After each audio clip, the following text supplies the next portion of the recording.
Good evening, everybody. My name is Yulay Shamiloglu, and I'm chair of the Department of Kazakh Language and Turkic Studies at Nazarbayev University. I'm going to switch to Kazakh now. So, hürmetli konaklar, hürmetli okuşular, hürmetli ziyalı kavim. Bizden Kazak Nazarbayev Üniversitesi'nin Kazak Dili және Türkçe Tanı Kafedrası'nın кезекті webinar serisine bağlanmasına hoş geldinizler. Bu ayın takribi Türkçe Tanı. Yani bizden bugünkü ikinci konağımız Nazarbayev Üniversitesi'nin tilşünas, yani edebiyat kafedrasının assistant professor, okutuşusu Gabriel МакГуайэр. Onun takribi Auız ədebiyyətindəki Kazak eposu. Yani menimce o biraz Kazak dilinde, biraz Ağusın dilinde bayandamasını jasamak oldu. So, welcome and hoş geldinizler. And sözlü sizge veremiz. Rahmet Ulay Mirza. Funda sizge тоже rahmet meni осы konferensiya katısıga шақырғаныңызға. Мен өте қуаныштымын осында бір сөз айтуға болады. Ал менің бүгінгі тақырып қазақ ауыз әдебиет және әлем ауыз әдебиет тану. Мен бір слайд дайындадым. Қазір сізбен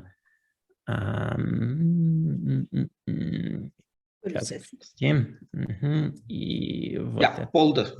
Жақсы көрінеді. И слайд-шоу. Вот. Кәді. Осы слайд-шоуда слайдтарды... Wait. Вот. Енді көрінеді. Okay. So, as I was explaining to Dr. Shamiloglu a little bit ago, I very unfortunately did not have time to convert this into Kazakh language before the topic, and unfortunately, my Kazakh is not good enough to do simultaneous, to do an extemporaneous translation of this material, for which I apologize to all of those of you in the audience. No need to apologize. No need to apologize. We have our talks in various languages. Okay, which is impressively cosmopolitan of you. So what I was going to use today's conference as an opportunity to do is to talk a little bit about what the history of Kazakh oral literature study in the West has been, what some notable studies are, but also in turn, what I think are some of the potentials for applying a comparative lens to the study of Kazakh oral literature. I've kind of crudely summarized this as the following topic, right? Kazakh and Central Asian literature more broadly in the history of oral literary studies, then Central Asian literature studies, oral literature, what are recent translations and studies that have come from outside the region. And then second, a series of what I consider major topics that need to be addressed or could be addressed by scholars going forward, which is the study of gender, the potential of eco-critical approaches for the study of Kazakh oral literature, and lastly, the way in which the study of Kazakh Soviet literature needs to be informed by a knowledge of the history of Kazakh oral literature. So let's sort of start with the first of these topics. This is about the history of oral literary studies in the West and the kind of subterranean contribution that Central Asian oral literary studies has made to our understanding of what oral literature is. The famous anecdote in this history is, of course, Wilhelm Radloff listening to a performance of the Manaz epic in Kyrgyzstan shortly after he had come from gathering texts in Kazakhstan. And as he listens, hearing the singer repeatedly praise the Akpacha, Akpacha, Akpacha. And Radloff thinks to himself, well, why is this Zhersha repeatedly, or Manasha, repeatedly saying Akpacha, Pacha, Pacha? And he understands that the singer is looking at him in the audience, thinking that he's Russian, and doing it in compliment to him. And from this, Radloff has the insight that we need to think about oral literature as something that is dynamically emergent in the moment of performance, that the singer isn't just reciting a memorized text, they are composing a new text. Now, this may not, of course, come as any, crashing news to someone who is, immersed in the world of Kazakh or Kyrgyz or any of the other Turkic Central Asian oral literary traditions. After all, if you were to read, for example, the transcriptions of, the versions of oral literary texts that are prepared by figures like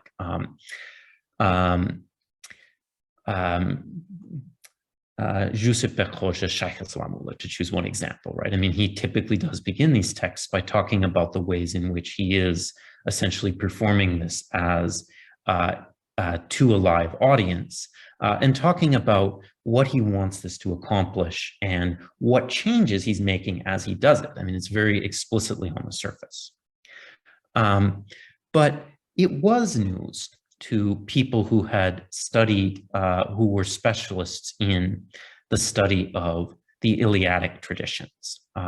And it was of particular interest to people who had tried to understand how we might get a text like the Odyssey and the Iliad emerging in a context where writing, so far as anyone knew, simply didn't yet exist. And consequently, it gives Albert Lord and his professor Milman Parry the idea that they can understand the Homeric texts by traveling to areas where there is a live oral literary tradition and, well, honestly, just asking the singers how they do this. Interestingly enough, Parry and Lord's ambition is to travel to Central Asia and to study performers here. Unfortunately, this is the 1930s and missions are not forthcoming. So they end up going to study Serbo-Croatian singers instead. I will say that in some ways it's possibly quite lucky for them that they end up traveling to Serbo-Croatia, because the theory of oral literature that Milman Parry develops really assumes a subject-verb-object language, right? It's all about how you combine verb phrases with noun phrases. And the strategies that oral singers use in agglutinative languages like Turkic are quite different. And consequently, the great parallels that he observes between the work of Serbo-Croatian singers and of the texts of the Homer would not perhaps have worked as well. One aspect of his study, however, absolutely would have worked, and that is the concept of type scenes. The way in which a oral literary singer, as they perform, has certain plot lines close to hand. These include things like battle scenes and the ways in which the characters go through a certain rote series of confrontations in battle scenes. They include feast scenes. They include the arming of warriors. All of these are, of course, absolutely crucial to the plot of the Iliad, and all of them are things that we can think of examples of from oral literary traditions. For example, Tuligin in Kizjebek, Tuligin's younger brother Sansızbay arms himself as he sets out on a voyage to retrieve Kizjebek in a manner which can help but remind you of the way in which Achilles arms himself before battle outside the gates of Troy. I'll come back to this concept of type scenes later, because I think it is one of the areas in which we can most profitably make use of comparisons between other genres of oral literature and other traditions of oral literature, and that of Kazakh oral literature. But before I do this, I want to simply observe that one of the striking things when you are studying Central Asian oral literature is the contrast between the incredibly rich tradition of oral literary studies of Turkic Central Asian texts in Kazakh, in Uzbek, in Kyrgyz and in Russian, and the relatively few studies that have come out in English so far. You can think of the major contributions that scholars like Mukhtar Awazov makes to the study of oral literary forms in Kazakh from the 1920s onwards through the 1950s. And yet these are contributions that really Western scholars are essentially unaware of.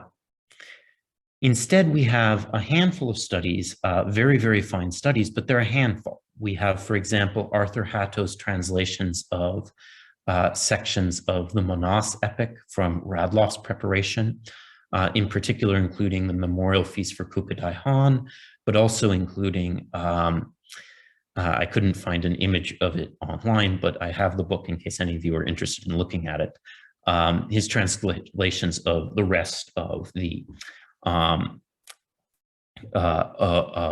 Radloff's text. Well, actually, this is actually Valihanov, not Radloff, the memorial feast for Kukutai Khan. But he also subsequently did Radloff's texts. Again, you know, these are old. They're published in the 60s and 70s, and they're almost impossible to find nowadays.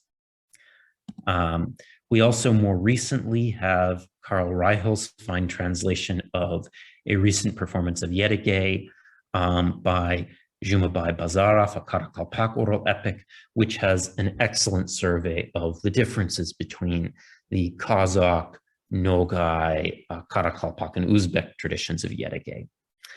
In addition, we have a series of recent translations done by Daniel Pryor, including his Shabdan Batar Codex, which looks at a text that isn't really oral so much as it is oral adjacent. It emerges after, it's a written text, but albeit one in the form of an oral poem. And then we have forthcoming this summer, Daniel Pryor's new translation of a singer, of a recent Kyrgyz Manashi's performance of the memorial feast for Kukutai Khan, which I think promises to be really significant for English language scholarship, in the sense that now we have translations of both Malihanov's text and of a 20th century performance.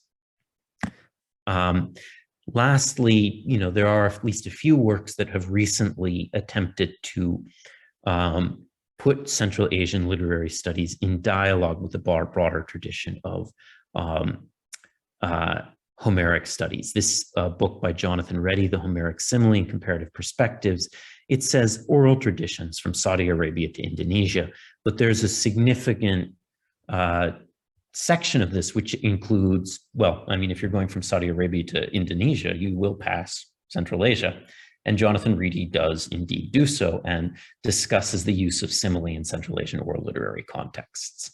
And yet, this is a bit of an outlier. I have trouble thinking of another kind of study of the Homeric tradition that really makes use of the potential of Central Asian oral literary texts.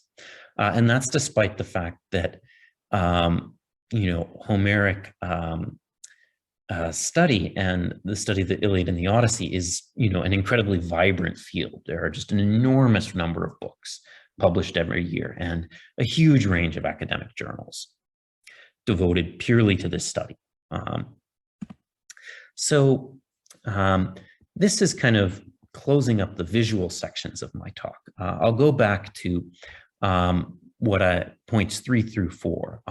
And this is, you know, the idea of what promise does the study of gender in literary tradition, in oral literary tradition, have for Kazakh oral tradition, the idea of what we might do with eco-criticism. And lastly, some examples of how studies of Soviet literary texts could be better understood by an appreciation of their roots in oral literary tradition. So in terms of this first one, the study of gender in literary tradition, what I'm going to tell you about right here is some of the thoughts that crossed my mind when I was reading Kuzakorpesh Bayan Salu, which kind of famously begins when two wealthy men are riding through the steppe hunting. Now, both of them are childless. And as they're riding, they sort of mention this and that their wives are pregnant, and they jokingly say, if one of us has a son and the other one of us has a daughter, let them marry each other. And then they sort of promise what each will give the other in the event that this marriage takes place. And this is, a fairly vivid dramatization of the extent to which marriage is conceived of as a relationship between families, and especially as a relationship between men, more than it is understood as a relationship between women or between the young people themselves. This is of interest in part because this is fundamental to Auzov's scholarship on Kizilcebek and to the scholars who followed him. Auzov argues in many ways that what makes Kizilcebek different is that it does make this a relationship between, at least in the first half, it does make this a relationship between Tulagen and Kizilcebek more than it is a relationship between their families.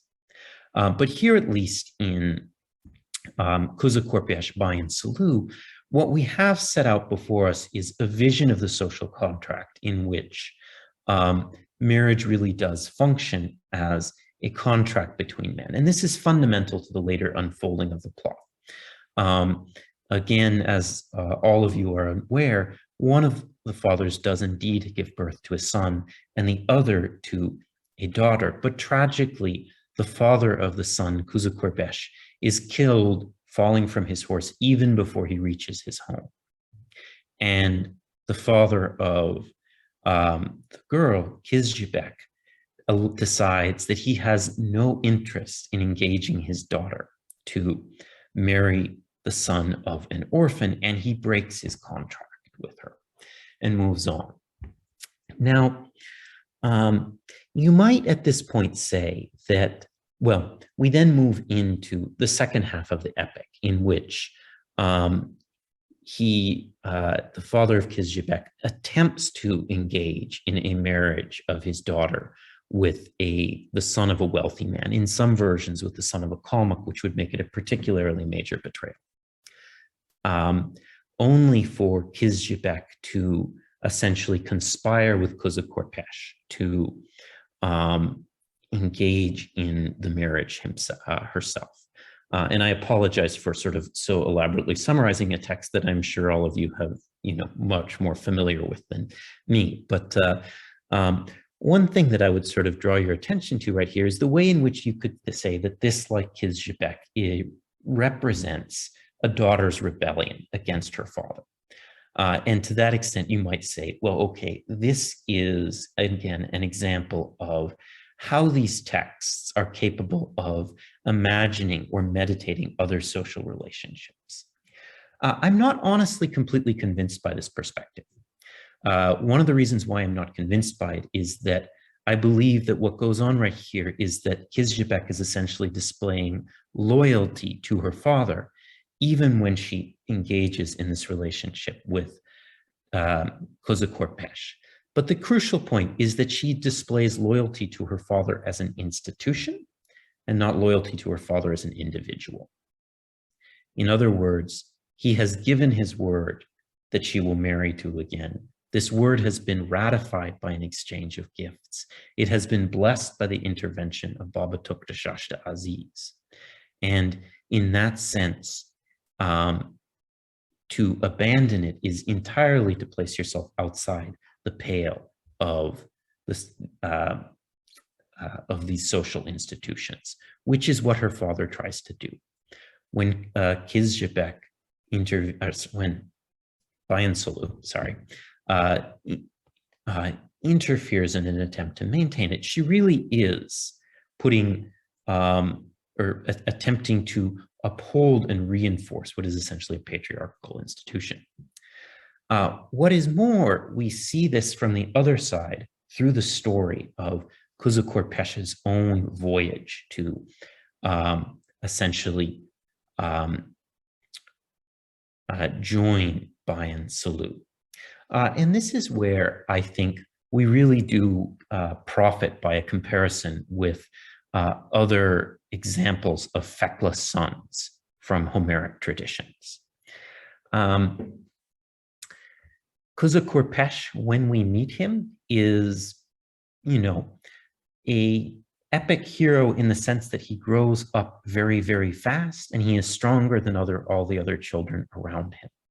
He is also a bit of a ditz, irresponsible, prone to playing pranks and damaging other people's property, and chastised by this by older women who essentially say, why is it that you are causing all this trouble when you should be, going to retrieve your bride?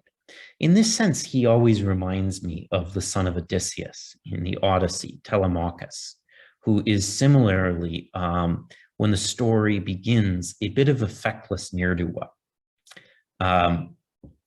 tolerating the invasion of his house by a series of suitors for his mother, who eat all his food and yet refuse to show him any respect as a host. As the classicist Mary Beard has famously argued, the key thing is that when Telemachus asserts his identity as head of the house, this is dramatized not through his asserting his will vis-a-vis the suitors. It is dramatized by his asserting his will over the women in the household, and crucially over his mother Penelope, when he insists that she return upstairs and he will deal with the suitors, which he of course then notably fails to do. In short, what we have in these stories, according to Mary Beard, is a series of scenes in which, for a man to come of age and to inherit his father's position in the household, means, first of all, for that man to evince authority over the women in the household. And again, we see this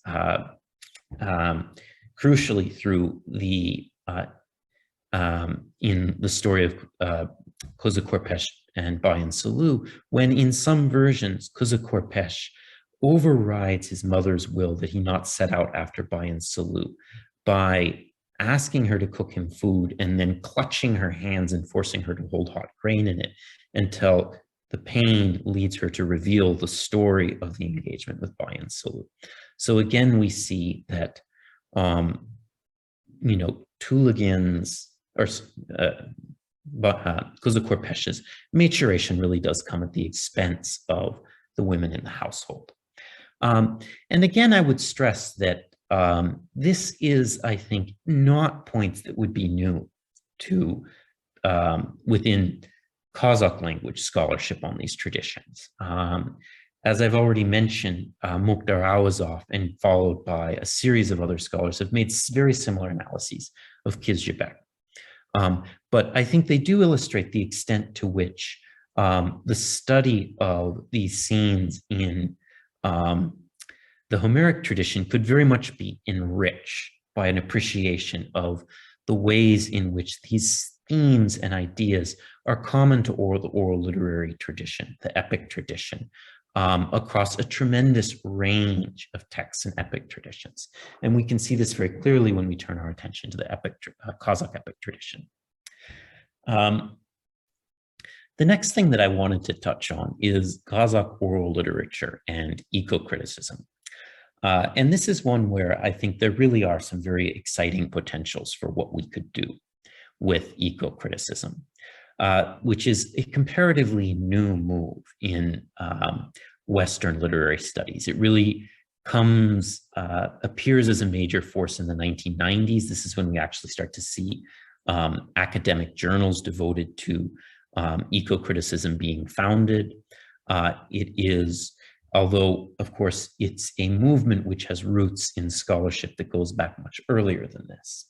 And the essential idea of eco-criticism is when we read any text, literary texts, what are images of the natural world? And what do they say about the ways in which human beings relate to the world in which the natural world around them? Very often this takes on an ethical turn as people look to literature to offer guidance for more sustainable or vital relationships with the natural world. Now, one of the things that always strikes me when I read many of these kind of epic traditions is just how nuanced the knowledge of the ecology of the Kazakh steppe is in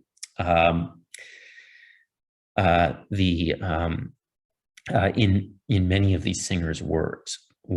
I mean, this stands out to me really when I read contemporary literature, and I'm often just taken aback at how people can write about the natural world with essentially shockingly little knowledge of differences between animals and plants. I recently read an article online where the author was having a lot of fun with the word to browse in a bookstore. And he was having a lot of fun with the word to ruminate and its roots in essentially cows chewing cud, and was apparently completely unaware that most browsing animals like goats are not ruminants. They don't, regurgitate and chew their cud the way a cow would. This may seem like a minor criticism of what was in other ways a very interesting addition, but it does, to my mind, speak to the ways in which we have, in many parts of the world, essentially lost touch with the natural world around us, and the ways in which this has interestingly resulted in an impoverished literary vocabulary. And in turn, when we look to many of these epic texts, we see the richness of their understanding of the world. I'm just going to offer a few key examples of where I think you might see this kind of this coming through in Kazakh oral literary texts. And they're both from Kizhebek. I'm sorry, I have a bit of a bias towards the romantic epos as topos in Kazakh oral literature, hence, all of the repeated examples from Kuzakrepesh and Kizhebek. So the first of these examples is in the version that Jusebek Koja Shaykislam Ula's version of Kizhebek. Jebek asks Tuligan not to return home, and she recounts a series of dreams, a series of images that she's seen in a dream. And one of them is of a goshawk killing a falcon that sits upon her wrist, right? And the key question is, well, what does this mean? And I remember talking about this with a scholar of Kazakh literature, Imangazi, Nurahmet Imangazi, who told me that the significance is essentially that the falcon is, the sunkar, is a more prestige bird than the goshawk.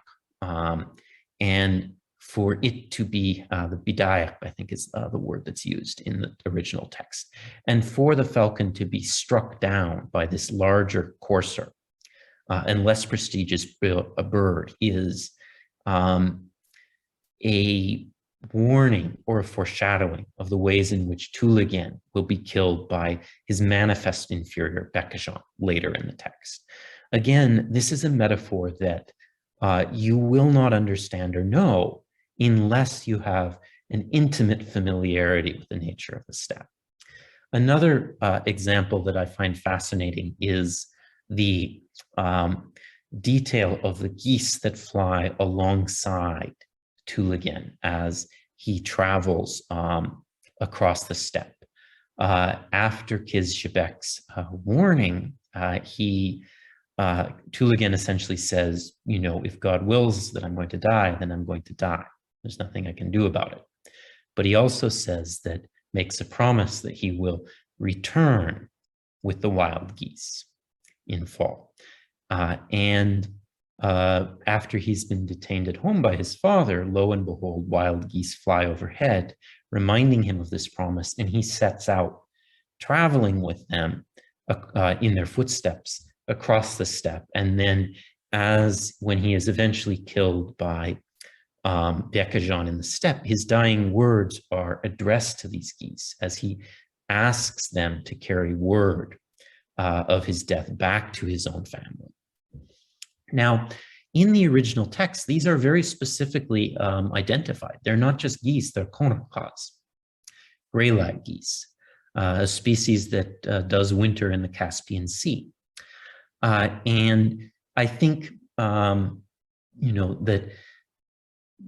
the role they play in this text depends in many ways on the knowledge of the ways in which the gray-lag goose, the konarkas, travels across the steppe, the seasons in which it's flying east and the seasons in which it's flying west. Absent that kind of background knowledge, we don't really see the same kind of understanding of what it means to promise to travel with them. There's some inconsistency in this philosophy on my part, since after all, the geese are traveling one way earlier in the text and then another way later. But I still think that there is, that this is the metaphor or the simile of a singer who's intimately aware of what the birds and animals of the steppe are and what their behavior is. I'd similarly point out that if you look at simile in Central Asian oral literature, there's just an astonishingly wealth of comparisons to different birds and songs, different birds as a way of developing characterization. And again, I think that eco-criticism would benefit greatly by looking at this as a kind of root. The final thing that I want to sort of address right here in this talk is Kazakh oral literature and the study of Soviet literature. And one thing that I would point out here again is that the study of Soviet literature by Western scholars is in many ways dominated by the study of Russian literature. Only recently do we start to see the emergence of scholars at institutions in Europe and the United States who are making it their task to understand Soviet literature as it played out in Kazakhstan, in Uzbekistan, in Kyrgyzstan. Obviously, of course, again, we have a very rich tradition within these countries of the study of these authors and of these texts, but they are in many ways, to use an idiom or simile, ships passing in the night. They have not yet really come into dialogue with each other, although that's very rapidly changing. One thing that I would point out is that, to my mind, one of the things that really makes Kazakh Soviet literature so different from its peers in Russia is the centrality of the epic tradition and of oral literary forms to the novels, the plays, the short story of the Soviet era. Kazakh authors who were writing at that time really assumed, to my mind, an audience that was aware, was familiar with the language, the figures, the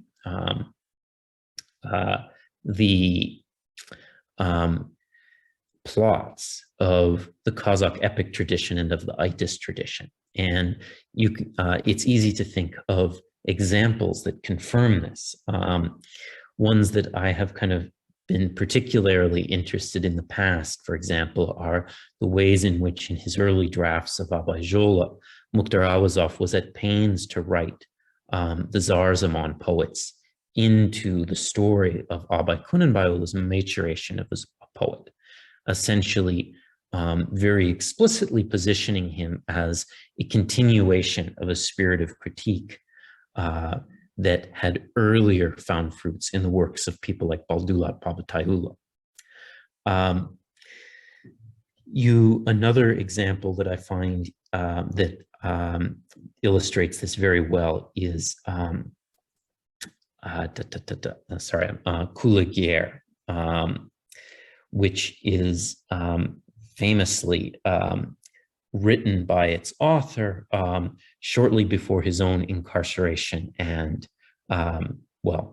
murder at the hands of the Soviet state, but concealed. And it's very often read as a story. Well, it is a story of a famous Kazakh singer, Akanseri, who travels to compete in a great baige, a great horse race, that is to be held at the funeral feast of a recently dead Han, only to see his beloved horse die in the race. And one common interpretation of this text is that it is a veiled critique of the fate of the writer in the Soviet project, that just as Akanseri's horse dies in this race, Kuligir, in the same way, what the author is saying is that there is no space for the artist. Increasingly, there's no space for the artist in the Soviet project. But I find it fascinating that in an attempt to dramatize this plot, he does turn to a real 19th century singer. And I also find it fascinating that in developing this plot, he works so hard to cast it in the mode of a Kazakh oral literary text, employing the consonantal the syllable counts of an oral epic text, and above all, employing the type scene of the funeral feast, which is elsewhere, the type scene of the feast, which elsewhere is to be found in the opening scenes of the Odyssey over and over and over again.